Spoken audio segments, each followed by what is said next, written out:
Corona के नए variant Omicron को लेकर विश्व स्वास्थ्य संगठन ने साफ तौर पर कहा है, डरने की बात नहीं है, चिंता की बात नहीं है, लेकिन ये जरूर है कि जिस तरह से आप कोरोना काल में मास्क और दूसरे कोविड प्रोटोकॉल बिहेवियर का पालन कर रहे थे, वो करना जरूरी है। इन सब के बीच आपको बता दें कि दिल्ली प्रदेश कांग्रेस कमेटी के अध्यक्ष अनिल चौधरी ने साफ तौर पर दिल्ली सरकार से मांग की है ताकि इस नए वेरिएंट को लेकर के जो तहकीकात है न केवल वो बढ़ाई जाए बल्कि आमतौर पर दूसरी चीजें भी की जाएं।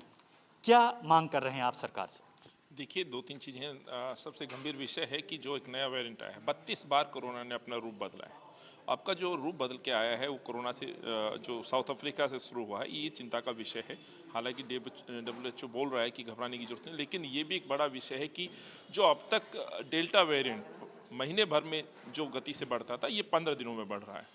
तो ये एक बड़ा घातक साबित हो सकता है। तो मैं सरकारों से कहूँगा और दिल्ली की सरकार से खासतौर से कहूँगा कि इस पे अपनी हमें जो एहतियात हैं वो बढ़ाने चाहिए। क्वारंटीन एयरपोर्ट के आसपास व्यवस्थाएं बढ़ानी चाहिए, आने वाली फ़्लाइटों पर नज़र रखनी चाहिए और ख़ासतौर से जो वेरिएंट का हम पता करते हैं, देसी भाषा में मैं ये कहूँ कि लैब्स के दौरान जब कोरोना को हम टेस्ट करते हैं, किस वेरिएंट किस रूप में कोरोना डेवलप हो रहा है, वो जांच भी बढ़ानी चाहिए। जिसको जीनोम सीक्वेंसिंग की बात, जी बिल्कुल, जीनोम सीक्वेंसिंग की मैं बात कर रहा हूँ। टेक्निकल वर्ड है, लेकिन जो सच्चाई है लैब्स के अंदर वो व्यवस्था बढ़नी चाहिए। कोरोना के बदलते स्वरूप पे जरूर सरकारों को नज़र रखनी चाहिए। दूसरा है कि कोरोना से जो मौतें हुई हैं, देश की राजधानी है दिल्ली, इस राजधानी ने बहुत बुरा झेला है कोरोना को। और मैं कहना चाहता हूँ तमाम ऐसी रिपोर्ट्स हैं जिसमें कहा गया कि शायद ही कोई राजधानी होगी जिसमें कोविड दिल्ली से ज़्यादा फैला हो। मौतें सरकारी आंकड़ों में 25,000 बताई जानी है, लेकिन ये भी सच है कि 50,000 से ज़्यादा मौतें दिल्ली शहर में हुई हैं।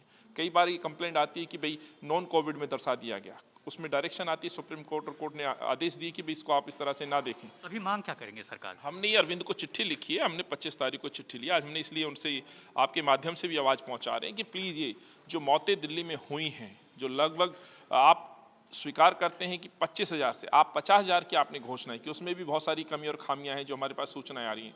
कम से कम पहले इन 25,000 परिवारों को आप 4-4 लाख रुपए दीजिए। यही मांग कांग्रेस पार्टी की, यही मांग राहुल जी की। याद होगा गुजरात का जो उन्होंने दिखाया उदाहरण, घर घर जाके सर्वे हुआ है, वो सर्वे यहाँ पे भी होना चाहिए। और ये आंकड़े 25,000 से कहीं ज़्यादा हैं। तो ये जो कम से कम 25,000 है, DDMA की गाइडलाइंस के अनुसार जो आप कहते हैं, दावा करते हैं, वैसे ही इस एक एक्ट के अनुसार भी 25% सरकार को देना है, 75% केंद्र सरकार को देना है। तो कम से कम जो अरविंद कहते हैं आम आदमी चिल्लाते, तो आम आदमी को राहत दें। कम से कम अपना 25% का जो शेयर है, एडवर्टाइजमेंट पे 465 करोड़ का बजट आप खर्च करते, तो कम से कम 25% अपना तो शेयर लोगों को दीजिए। और यही मांग हम देश के प्रधानमंत्री मोदी जी से कहेंगे कि हर व्यक्ति को जिसके घर में मौत हुई है उसको 4 लाख का कम से कम एक सहायता राशि दी जाए। ठीक है, साफ तौर पर जो मौतें हुई हैं उसको लेकर कम से कम 4 लाख रुपए दिए जाएं। इन सब की जी न केवल क्वारंटीन की व्यवस्था की जाए, साथ ही साथ जो टेस्टिंग है वो भी बढ़ाई जाए। कैमरामैन रविकांत तोतावर के साथ राम किंकर सिंह, दिल्ली आज तक।